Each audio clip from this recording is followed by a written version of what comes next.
Hello everyone, my name is Shahid and today we are going to discuss about how to is the admission test of these universities IBA Karachi, LUMS, Habib, Agha Khan, IBA Sakhar and IBA Karachi। अब होता क्या है इन universities के आपने admission test clear करने हम सबसे पहले चलेंगे लम्स के ऊपर। लम्स में आपको दो ऑप्शन दिए जाते हैं कि या तो आप लम्स का एलकेट दें या आप लम्स के एलकेट की जगह एसएटी दें। अब एसएटी की बेस के ऊपर भी आपका एडमिशन हो सकता है और या आपका उनकी यूनिवर्सिटीज़ के एडमिशन टेस्ट के ऊपर भी आपका एडमिशन हो सकता है। तो इट्स अप टू यू कि आप किस जगह पर अपना टेस्ट देना चाहते हैं, either in IB Karachi, either in LUMS own test और लम्स के जो एसएटी है वो, ये आपके ऊपर है, आप जो मर्जी टेस्ट देना चाहें। और इसमें ये नहीं होता कि मुश्किल आसान, दोनों ही मुश्किल आसान है, दोनों के अंदर ही सेम चीज़ें होती हैं आप, लेकिन मोस्ट प्रेफर मैं करता हूँ कि आप एलकेट दे दें क्योंकि वो थोड़ा बहुत आसान होता है और सस्ता होता है as compare to SAT. SAT बहुत महंगा होता है, तो अगर आप एसएटी की जगह एलकेट दे देते हैं तो वो आपको थोड़ा सा बजट फ्रेंडली रहेगा आपके साथ। आपने इसकी तैयारी कैसे करनी है, जिस तरह एक सेट की तैयारी की जाती है, आपने इंग्लिश और मैथमेटिक्स को कवर करना है और डेट से। अब उसके बाद हम आ जाते हैं IBA कराची। IBA कराची और IBA सखर का टेस्ट तकरीबन सेम रहता है। इन दोनों यूनिवर्सिटीज़ के टेस्ट के अंदर आपको मैथमेटिक्स और इंग्लिश दी जाती है। अब देखें, एक है एसएटी का टेस्ट। एसएटी का टेस्ट जो है ना, अगर आप एसएटी का सारा तैयार कर लेते हैं तो आप लम्स का टेस्ट तो क्लियर कर सकते हैं, लेकिन आप IBA कराची का टेस्ट क्लियर नहीं कर सकते। IBA कराची का जो सब टेस्ट का जो सिलेबस होता है, एक तो वो होता है थोड़ा सा ज़्यादा होता है एज कम्पेयर टू एसएटी। दूसरा, उसका पेपर पैटर्न तब्दील होता है, पूरे का पूरा पेपर पैटर्न अलग है। तो वो जब अलग है तो उसके अंदर उन्होंने बहुत से अनसर्टेनिटीज क्रिएट की होती हैं। इस तरह एसएटी के अंदर बहुत ज़्यादा क्वेश्चंस होते हैं, इनके मैथमेटिक्स और इंग्लिश के अंदर हर साल 44 क्वेश्चंस होते हैं।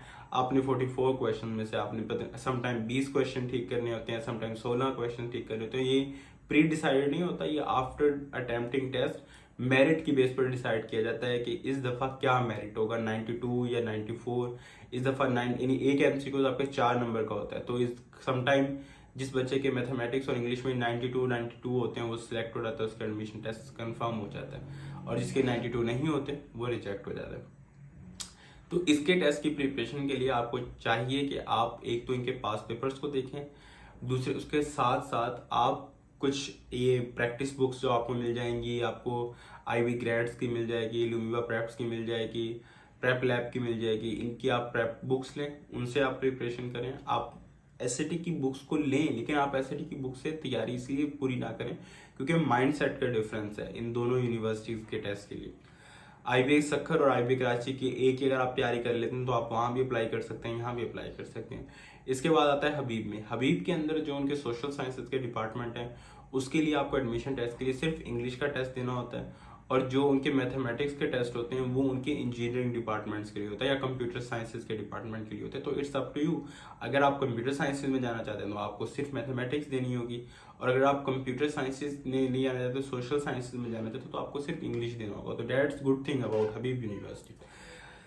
नस्ट की हम बात करते हैं तो नस्ट के अंदर इस तरह आपको एनईटी का पता है, आपको इंग्लिश भी होगी या उसके अंदर मैथमेटिक्स भी होगी, उसके अंदर अगर आप दूसरे सब्जेक्ट में जा रहे हैं आपको केमिस्ट्री भी देना पड़ेगा, फिजिक्स भी देना पड़ेगा, और उसके साथ जनरल जो होता है जनरल साइंसेज का भी कुछ टॉपिक्स होते हैं, आपको वो भी क्लियर करने होंगे। तो ये था पार्ट आपके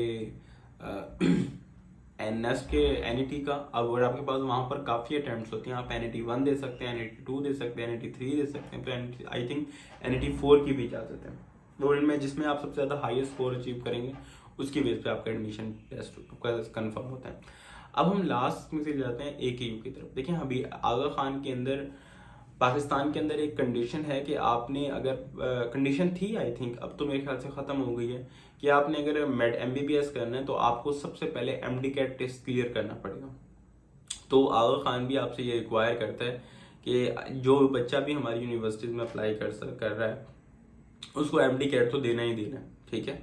MD कैट आपने देना ही देना है और उसमें आपने पासिंग मार्क्स क्लियर करने हैं, और अगर आपने पासिंग मार्क्स क्लियर कर लिए उसके बाद सेकंड स्टेप आता है कि अब आपने क्या करना है जी। अब आपके पास सेकंड स्टेप ये है, आपने इन यूनिवर्सिटीज़ के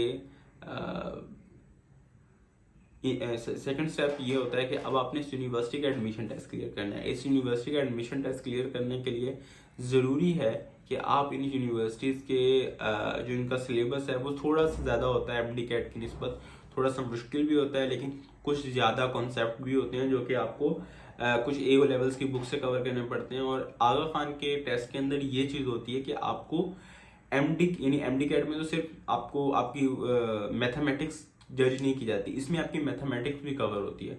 तो इस लिहाज से थोड़ा सा मुश्किल होता है ये टेस्ट।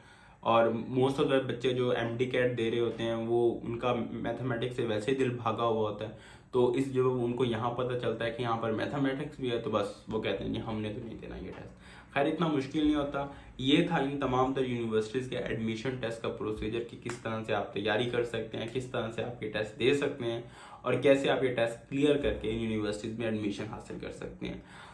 इससे आगे क्या स्टेप होता है एडमिशन टेस्ट का टेस्ट कवर करने के बाद वो हम नेक्स्ट वीडियो में कवर करेंगे। Thank you.